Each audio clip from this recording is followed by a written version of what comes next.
aside from us. So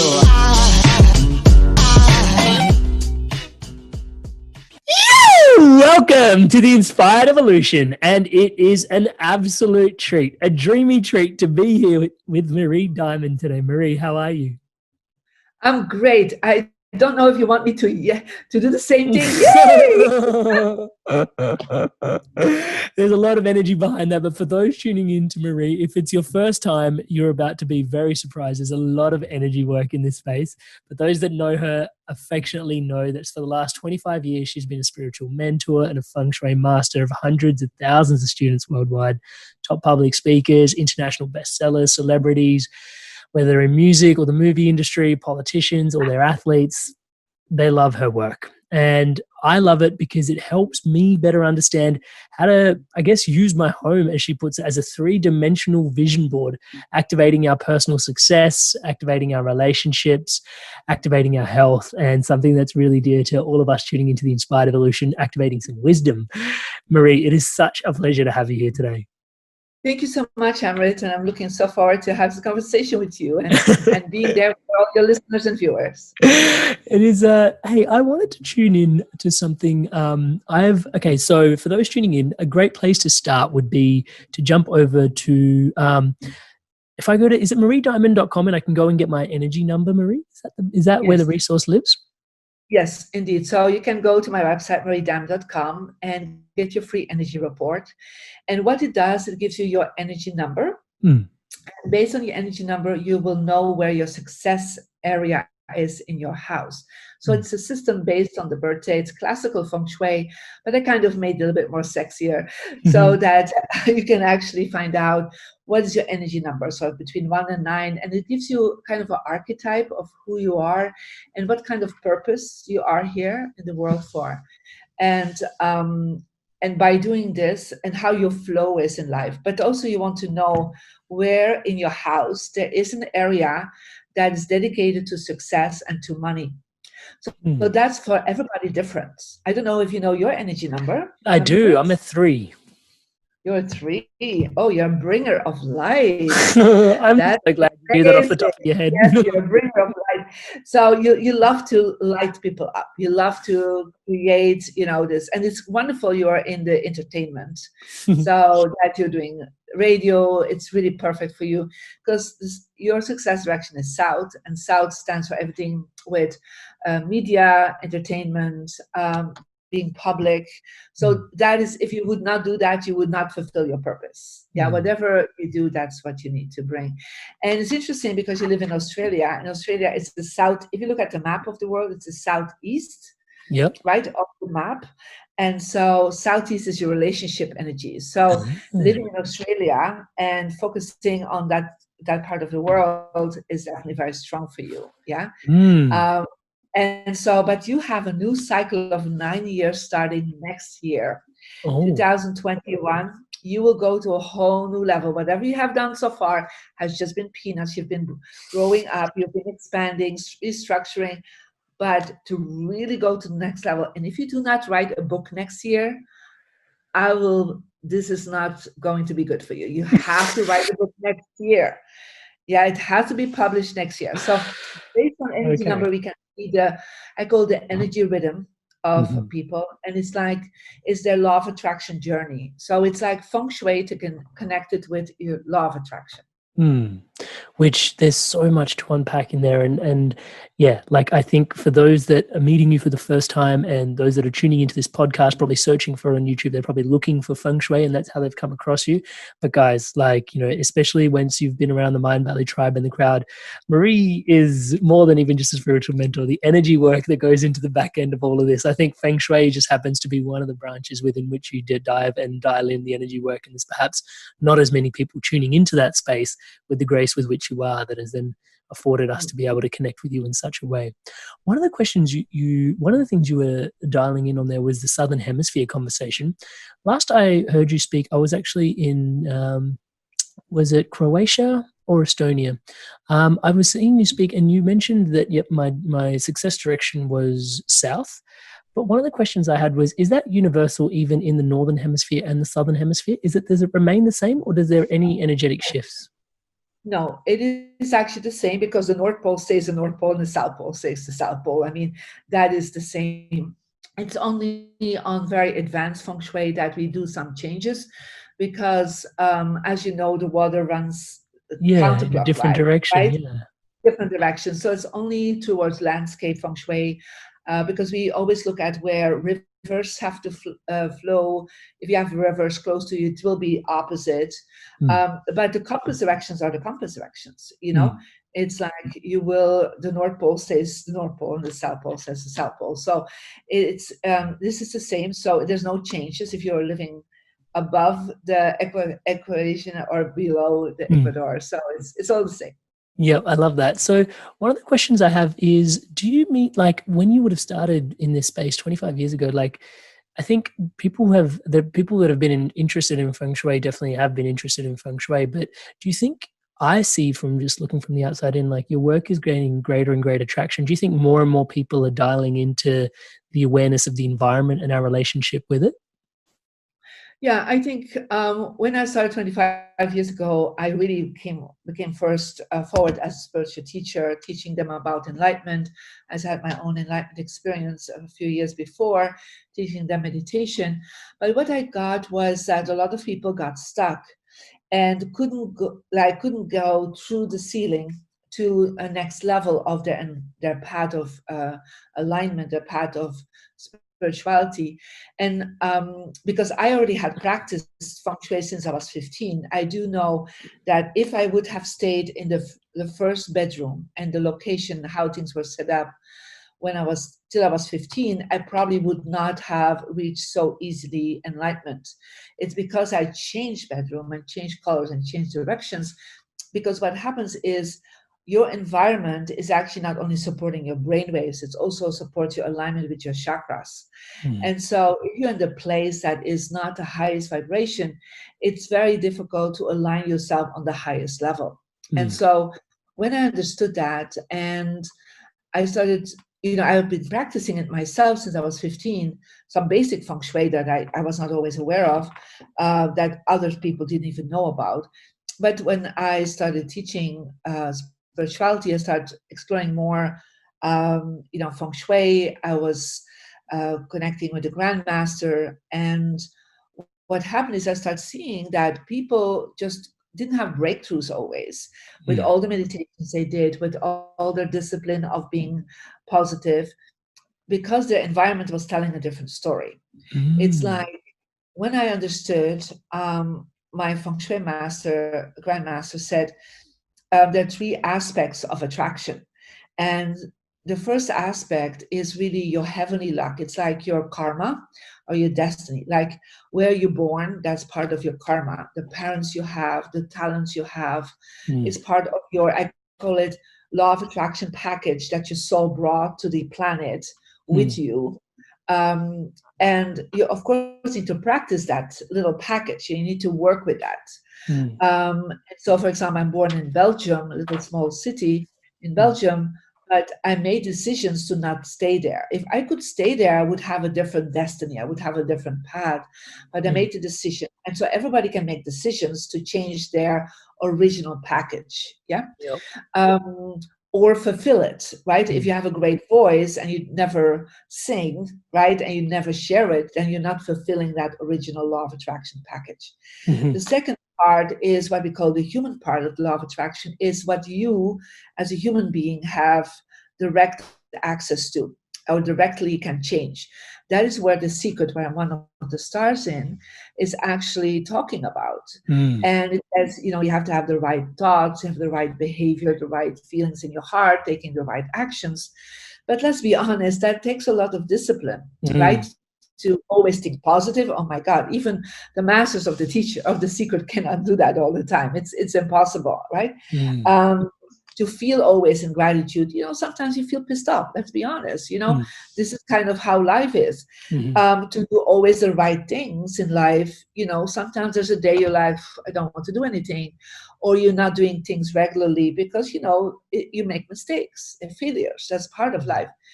Now, that's the second part of law of attraction, where we do have direct access to, where we can change things, but it's quite an intense and hard thing to do because you have to do it every day. And then the third aspect is the earth luck. It's what your environment is providing.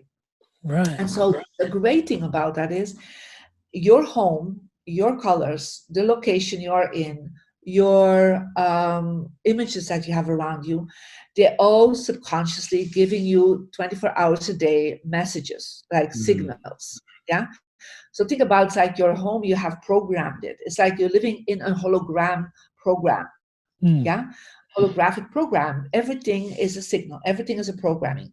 So if you know that and you can redirect that energy, you can say, oh, but in that part of the hologram that is my home, my three-dimensional vision board, there is my success energy. And if I have there items or images that are wrong, that telling me constantly a different message, even if I'm not thinking about it, even if I don't look at it, it's still because of the quantum physics of the environment will give you an impulse.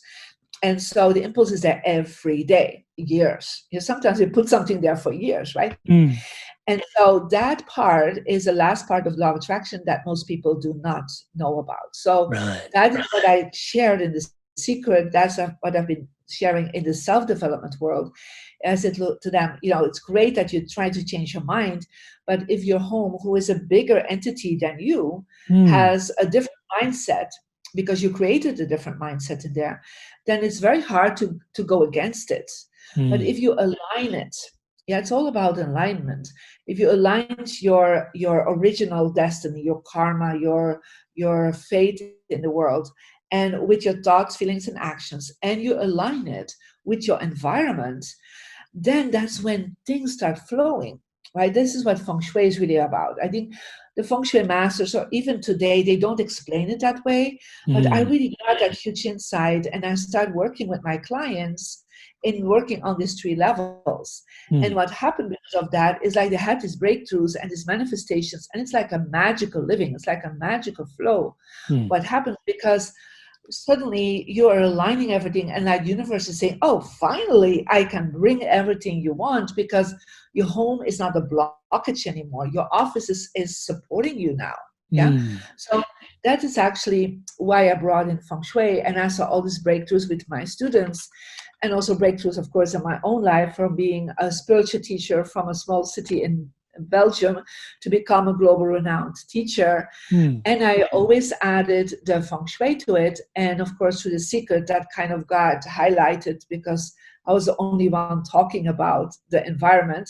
And of course, right now we have, in 190 countries, I think more than 1 million students online.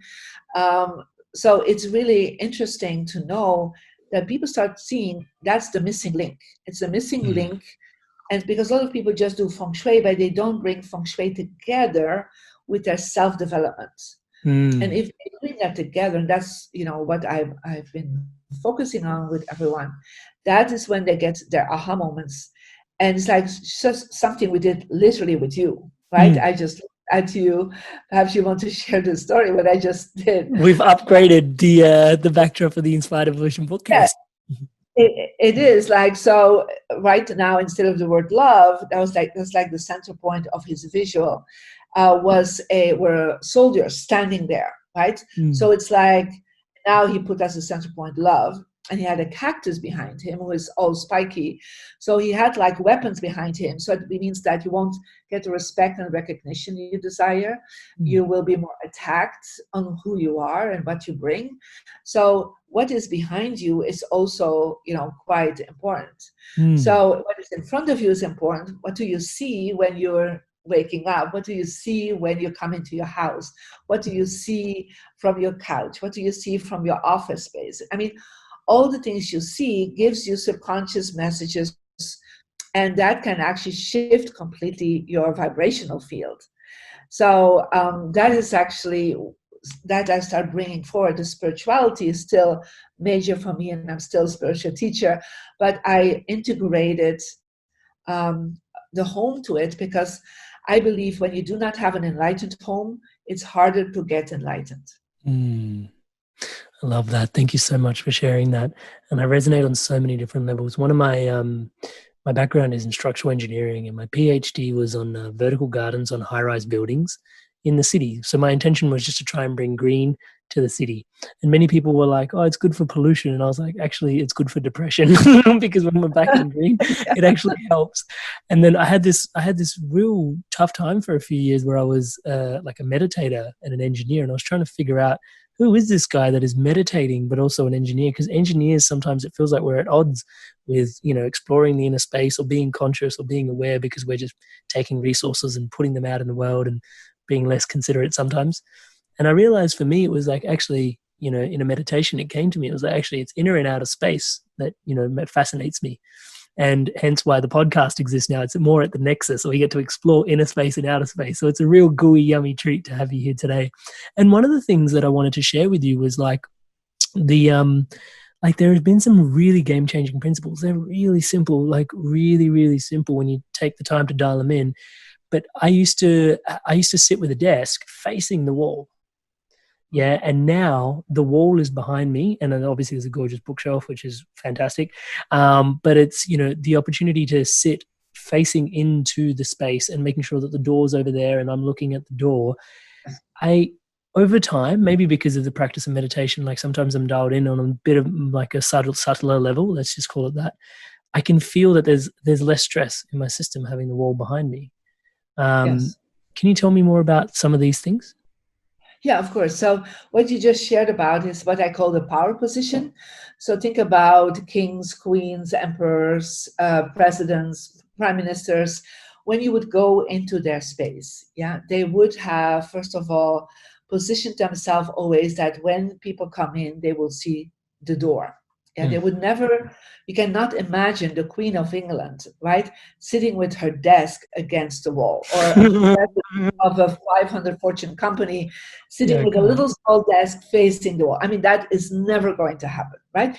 So, but what they do is subconsciously doing the right thing, is that when you see the door, it means you see the flow of life, you see the flow of energy, even if nobody ever enters except you into that space. Yeah. But what you do is, when people do this position, and so you're, even if you're working on your computer, if you have a screen in front of you, that when you look up, you see who comes in.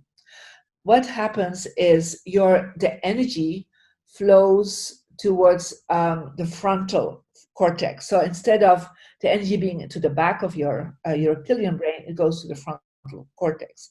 So it means that you go from fear into creativity. right. Yeah. Survival into thriving.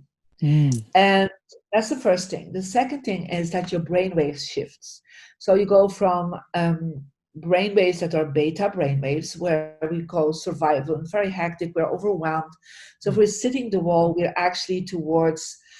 hitting the wall, literally, physically, we're hitting with our attention span all the time the wall. So then don't be surprised, your money will hit a wall, your career will hit a wall, whatever, your energy will hit a wall, literally, because there's no space in front of you, right? So literally, when you look, you're hitting that structure.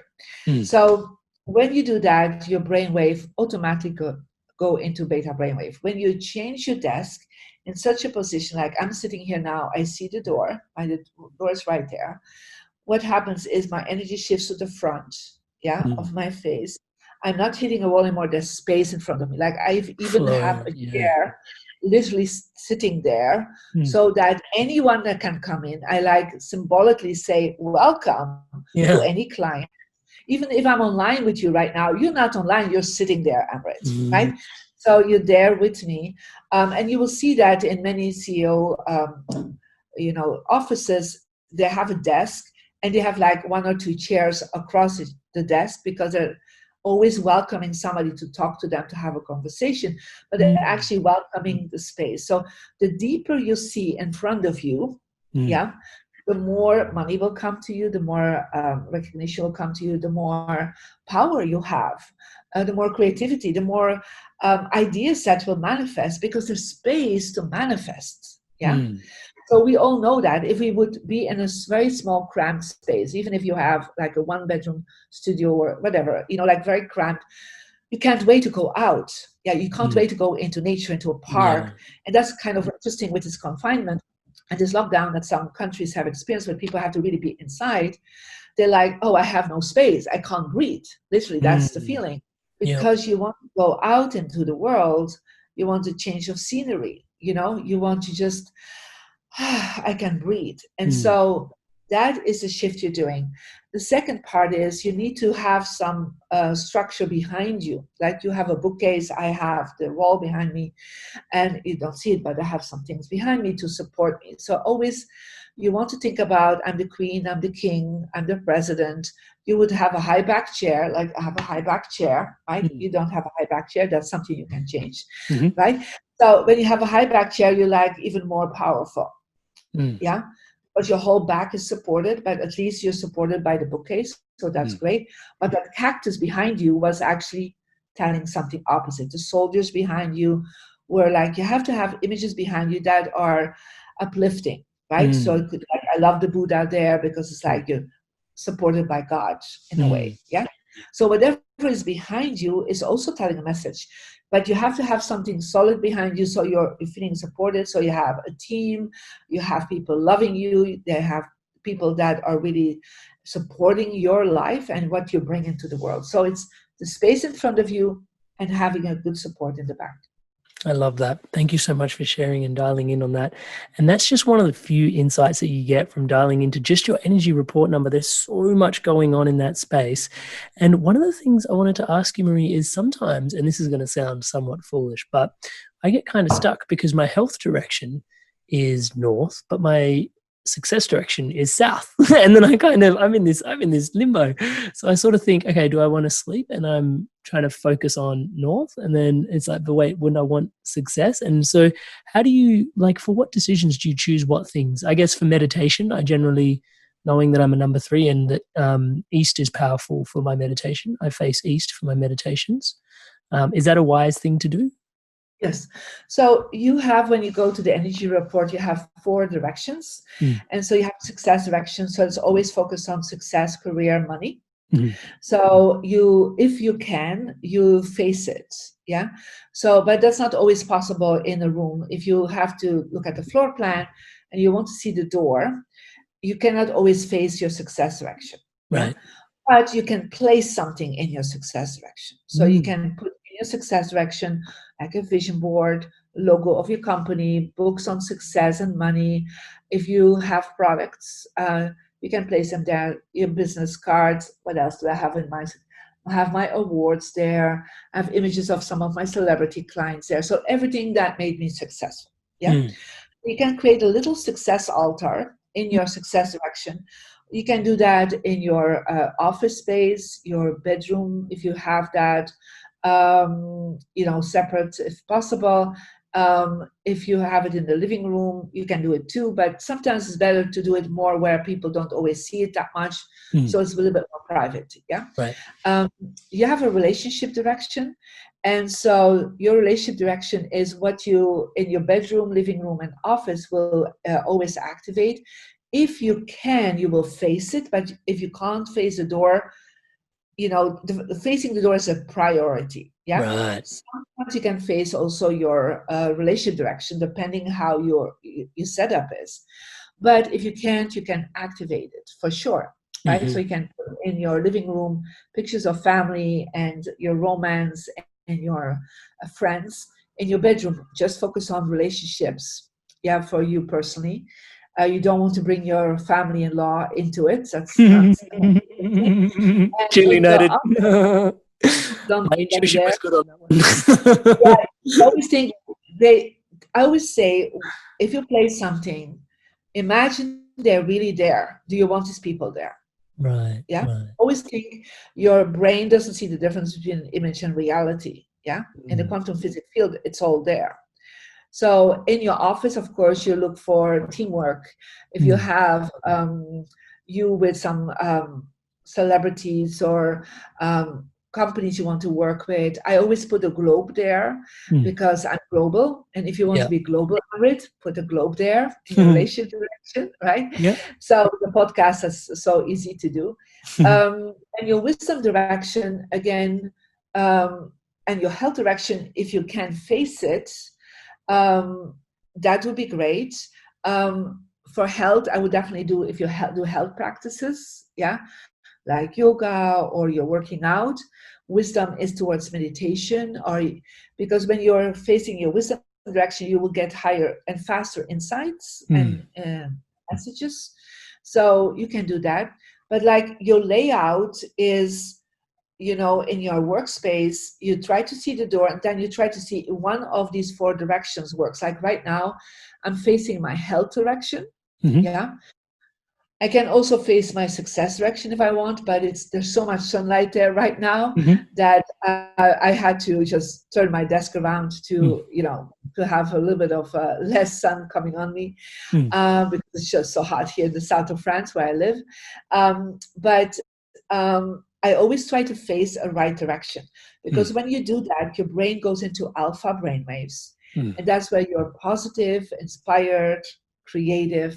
So you always try to bring the power position first, and then one of your 4 directions, try to face it.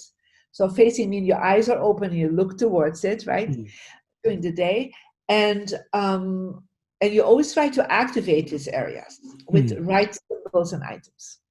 I love that. And that's it really connects with just how things are dialed in. And I've had some really interesting conversations recently about, just the way my desk is facing, and perhaps the way that, things can be or should be aligned. And it's like, well, now I believe in Feng Shui thanks to Marie Diamond. So this is how I operate. And to be honest, it's been, I often wonder if it's just me having the belief that I trust your opinion, or whether I actually feel it. But I don't really care, because I feel it at the end of the day. And so for me, my meditation cushion used to actually face west, and it was, and I don't know, it was fine. Like it was like that for ages, and then switching it to the east, just to face east, it just feels better.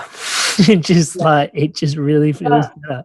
And again, this is not for everyone. Like I can face west based on my birthday, right? Yeah, of course. But it's based on your birthday, it's east. And the thing is, you don't have to believe it at all. I always say to people, Feng Shui is not something you have to believe at all. I just say, practice it, try it out. And I always see that people say, like, I feel so much better, I have more positive energy, like things are like appearing, there's like more synchronicities happening, right? And it's because you are in alignment, you're in your personal flow. And when you're in personal flow, that is when things start happening. So I always say to people, please don't believe it, just practice it for at least 10 days. And when people after 10 days like, oh, I'm not changing it again, I'm like, I'm feeling so comfortable in this. Because your body has more inner space. Your body has more inner good energy. It's like, I see this now because I've seen people practicing this for 25 years, that their life is more in harmony. They also, what is always great, they look younger. They have more positive energy. Somebody was last week, I was in Zurich in Switzerland, and somebody said, each time I see you, you're always upbeat, you're always positive. Like, how do you do this? I said, good Feng Shui. I love that. I would love to ask, what do you say to those people that say, like, isn't everything perfect just the way it is? Like, in terms of, isn't everything a gift of God as it is? Isn't it already just perfect in its abundance? Why do I need to be facing a certain direction? What do we say to something like that? Well, everything is perfect as it is at that moment, right? That's okay to believe that. I also believe that God has given systems, has given knowledge to the ancient ones, to the elders. Right. So it has given knowledge to the bakers how to bake bread. It has given knowledge to the construction engineers how to construct high rises. There's a reason for that. It has given also to the Feng Shui masters insight how energy flows, and passed that on for thousands of years now. right? So I would say if everything is perfect, now you have to also accept that everything of knowledge that is given to humanity, yeah, through the ancient ones, even through you personally at that moment in meditation, accept that also as this is a perfect given. So don't throw away, right, what is already given thousands of years to really improve who you Support are in and your journey. perfection. Yeah. So yeah, everything is perfect, but it can be even more perfect. I love that. I love that. Can I ask you, so what are the top three kind of common mistakes that you see in Feng Shui? Is there something like that? Or is it everybody's unique in what they create? Yeah, actually, there are. I think the first one is that people have too much stuff around them. I was Yeah. going to ask you about decluttering later, but yeah. Yeah, Let's it's talk about it like we now. have a big saying, less is more, right? So when you're sitting around and everything that is there needs to have space. Mm, So if you have like a book out or an image out, don't hang like 10 images, because it's like everything needs space and everything needs to breathe.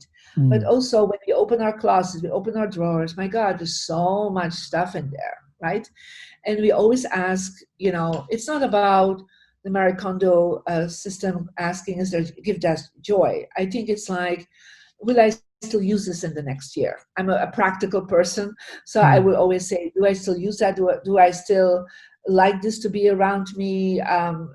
Is it like something that still gives me value in mm, whatever way? Ask the questions, and things that are broken, let it go right away. I mean, so many people hold on to things that are broken.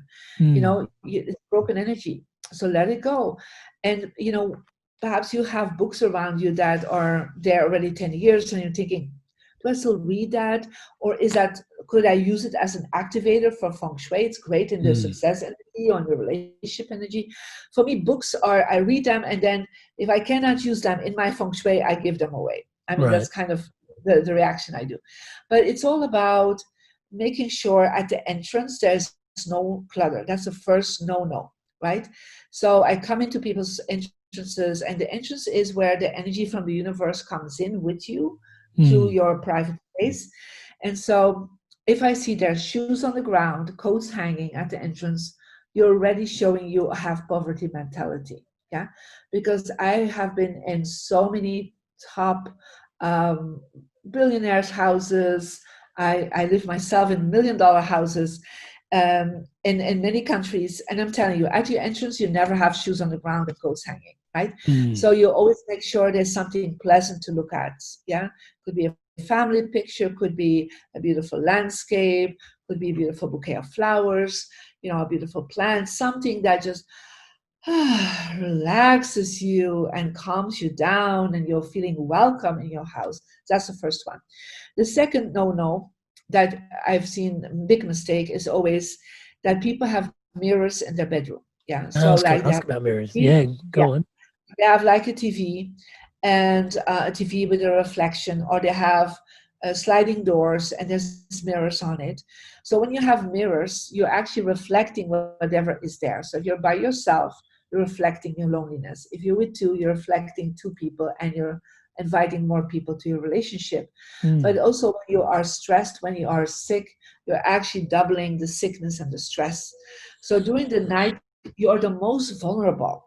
Yeah, mm, because you are always in a higher being, in your higher self, but your body is vulnerable. So mm, make sure you cover the mirrors, you put a screen in front of it, do something so you do not have the mirrors reflecting you at night. So it's the second big mistake. I think the third big mistake I see is, like we shared about, is that people have their back to the door. So it mm. could be in an office, but it can also be in the living room. Sometimes I come in and the king of the living room is a television. So, and the sofa is with the back to the door, right? Yeah. I come in, like, who do I meet? Well, King Television, right? That's who I, right? And it's like, make sure your sofa is always against the wall, never Mm, like floating in the air, always against the wall. So when you're sitting watching television, you also see who comes in. So never make sure that your television is the one that people see first. They have to see you first. So these are like the three big ones. I love it. And one of the things that stood out for me was, I must have missed this in the memo somewhere, is when we walk into a house, we've got like a nice little, very contained little shoe rack at the beginning of the house. But you're saying maybe move that to the garage or something so that it's Correct. Yes. so it's Or not in the even way. put a shoe box so that it's not visible. Yeah. Right. Right. Yep. So so if you open it, in the shoe box and you put them in there, and it's a nice shoe box, nobody really pays attention. It's contained. Yeah, I hear you. And so I'd love to sort of have a chat about some of the things that are like just some of these objects. Like I've heard you refer to power objects. I never really, and even hearing you say that books could be a power object, like awards, and I'm like, I'm learning so much in this space from you right now. I legitimately just relied on crystals just because that was something that I never really explored before we really started going down this rabbit hole. And I was like, oh, what could be a power object? And I was like, oh, I bet crystals probably are. So I just started getting the right colored crystals. You were like, put a blue one over here. So I went and got a blue one, stuck it over there. You said to me via my energy report number, by the way. And so what are some of these power objects? Like when I was taking notes, I was thinking like plants, do they count as power objects? Crystals, what else do you like? What else? Yeah. So I would definitely say plants, as they are a living being. Literally, they are a living vibration. They are a power object, but I would never place them in the bedroom, because in a bedroom we need to really go introvert, and plants are a symbol of extrovert, being in nature. Right. So I would kind of move that out. If you would put fake plants, that would be fine, but I would not do living plants. So you can use them in your living room or your office space, and then you can definitely say, I'm going to place them in the south or the east or the southeast. That's like the power position for this power object. Crystals it's also the same. They're living beings, because they have grown over thousands of years, right? So they are holding a lot of power from the earth itself. But when you get crystals, make sure you are washing your crystals with lavender soap or lavender mist or sea salt water, so you clean out the energy. And then you also have to activate the crystal during the day, like from 10 till 2, like you put them in the sunlight, it beams all the sunlight, absorbs the sunlight, and then you put them in certain areas in your house and wash and reactivate them every 6 months, because crystals absorb negative energy from us. That's why they're power objects. And so power places for these objects, well, that's based on your energy number, but there are some general energies. So white quartz crystal can always be in the west area. Rose quartz is always in the southwest. Amethyst, northeast. These are like the three areas that give you power. Now, other power objects, what I believe is a vision board. I think a vision board is writing down your goals with images, and we have a very specific way to set up your vision board, because it's also based on your personal energy number. So a vision board can be totally personalized. Love that. And so one of the things, make your vision board, put in there the center of your vision board always have to be a picture of you, because a lot of people put a lot of pictures up, but they forget it's about them. Add them to the mix. So put the center of your vision board. It's like you're the center of the universe, the center of what you want to attract. And of course, put a recent picture up. Don't put a baby picture up of like 10 years ago or something. So you want something to really say, this is about me. And I really believe in vision boards, because my vision boards have attracted so many things in my life. So I always use that as a power object. Make sure it's in a beautiful gold looking frame. So when you put it there, so adding gold, the element gold is also a power color for abundance. So it means literally you can place golden items around you. Like, for example, I have this, it's kind of, instead of doing a normal thing, I have something gold. So you see, even I have two golden things. I always have something gold on. So instead of seeing like, oh, it's clutter, no, it's in a golden object. I mean, it doesn't have to be real gold. It just has to look like gold. Gotcha. Yeah. So place golden objects around your house, not that much, but just like where you feel, and you will create more abundance. And what about some of these colors? Because I think last year I was tuning in and I was reading somewhere that it was perhaps blue, and this year is white or something.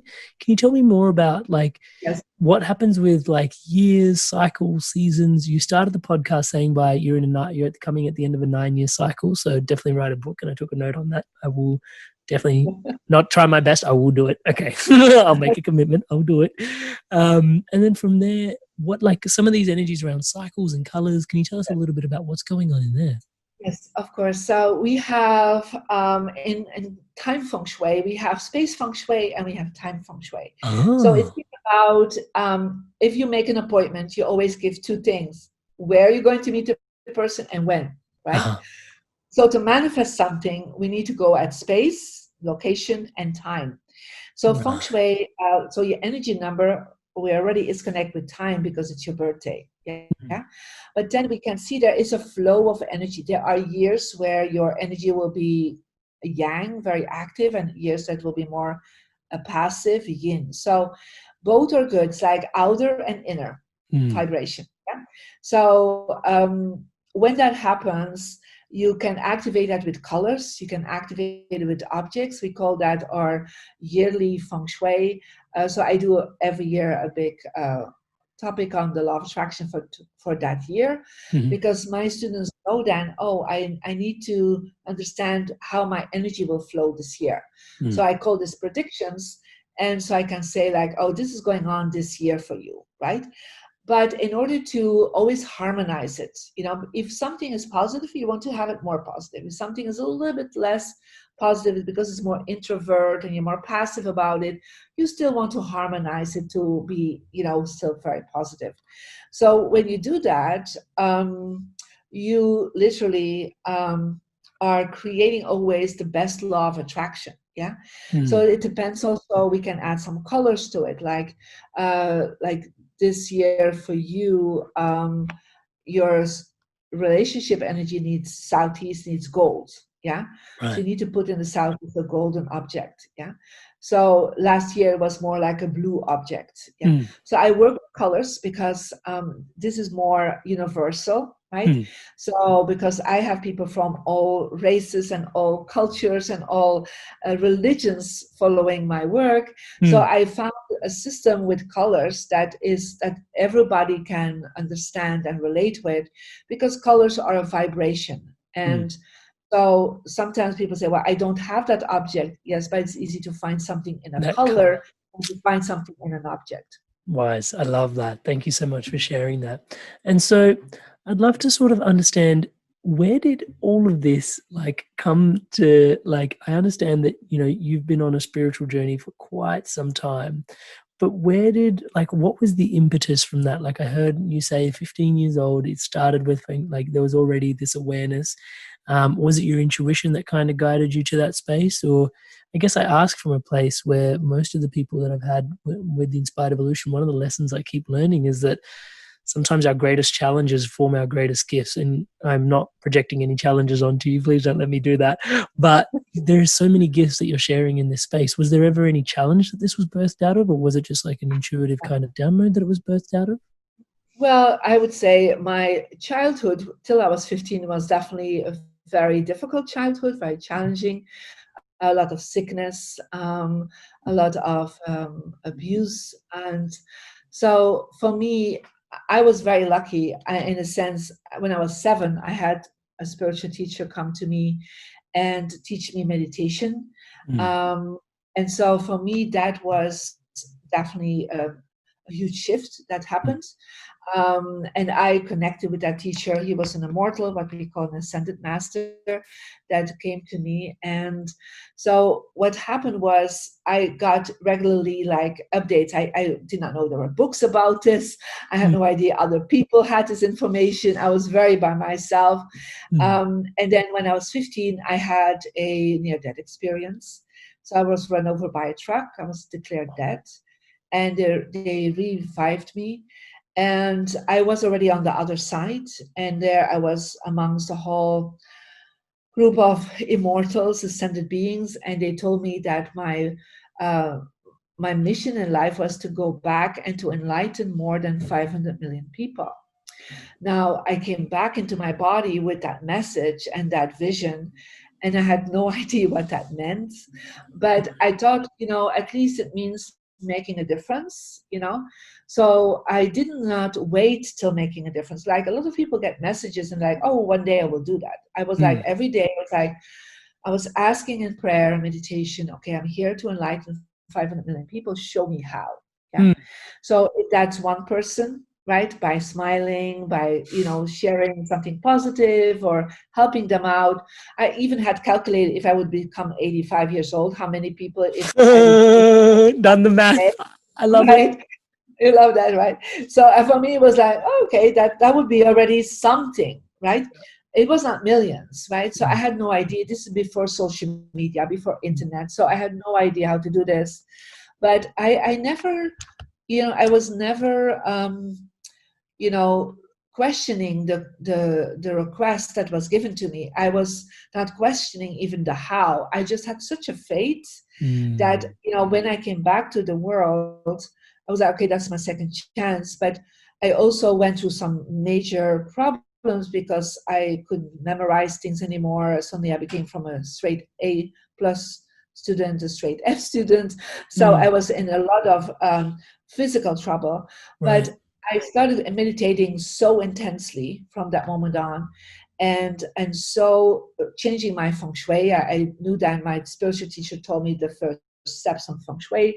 I changed my direction, changed bedroom, changed colors, and so even with all the hardship I had to go through, I was still feeling the synchronicities were happening. I still was feeling things were brought my way, and I was trusting, even if I was quite lonely at that point still. In my spiritual journey, I had nobody I could really talk about. I mean, even if I talked to my friends, I remember the first person I talked about this whole spiritual journey, she said, Marie, you're ready to go into psychiatry right away, right?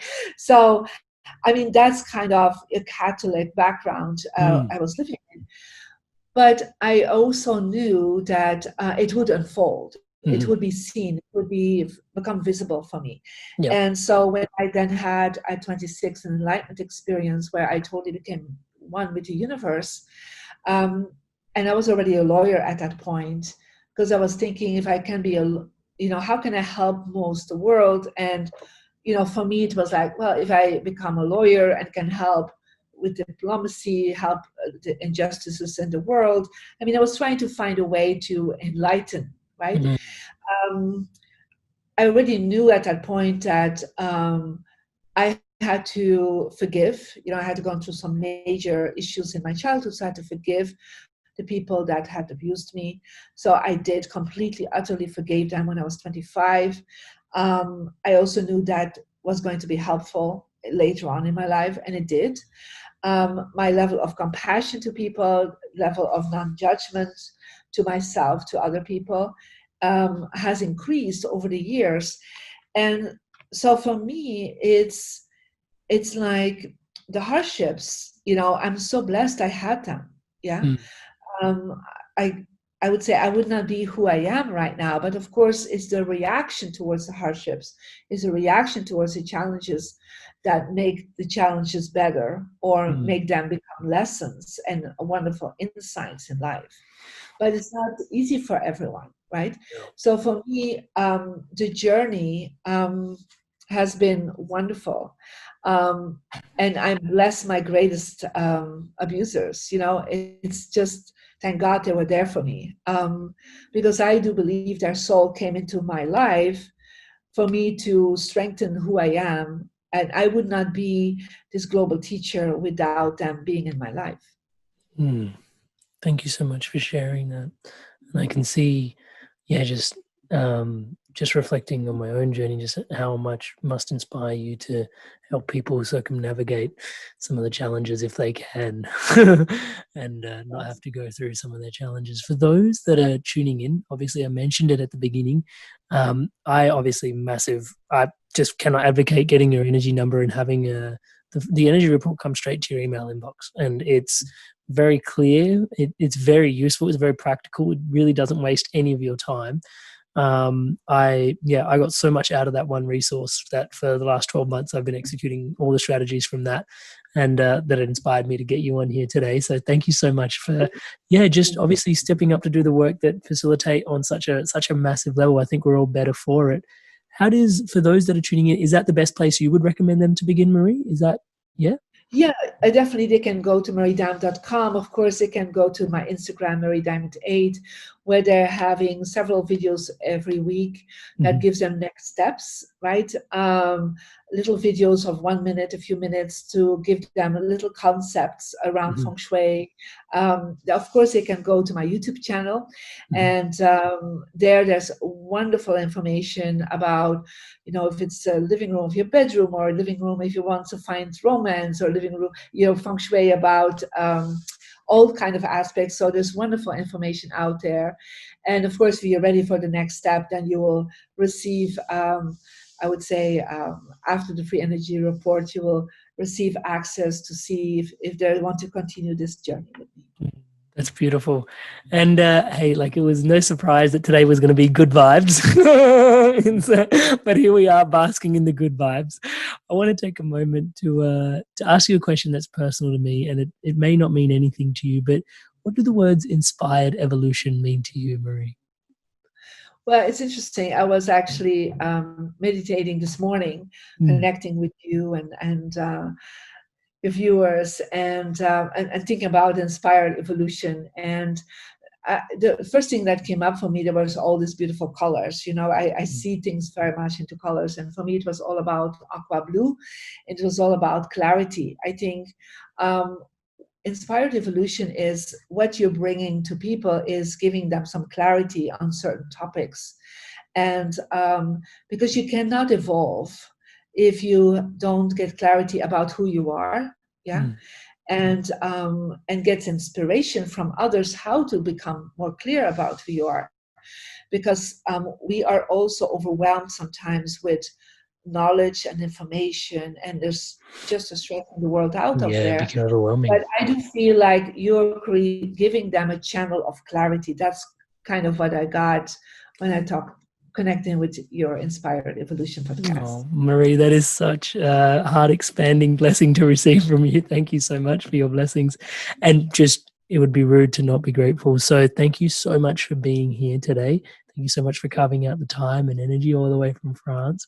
And thank you so much for, and not just today, all this work is built upon pillars and pillars and pillars of a life's journey and a life's work and experience. So I just want to acknowledge all of that informs this conversation here today. And as always, obviously on behalf of myself and the Inspired Evolution Tribe, we wish you the best. And all the links to all the little bits and pieces we will put into the show notes. Get your energy report number. Highly recommend it. I know I sound like I'm really pumping it, but really it was a game changer for me. And so I just can't advocate it enough. So I highly recommend you guys get in touch there. And some of the talks that Marie has on YouTube, this will be another one of them. They're really amazing. It's not just about Feng Shui. It's also about life and abundance and allowing things to flow with just grace and ease. And, for me, one of the biggest things I've taken away from Marie's work is just living more intentionally, just understanding the directions and where things are placed and bringing love and care into more of my environment. Like she says, it's a 3-dimensional vision board activating you personally. It's helped me be more intentional with myself. So thank you for your blessings, Marie. Welcome. And thank you so much, Amrit, for what you bring into the world, because, we need people that create platforms and inspires people through their own belief and their own journey. And this is such a wonderful time, and you're doing such a great job on it. Thank you so much for it. Hey guys, if you enjoyed this video, give it a like, leave us a comment.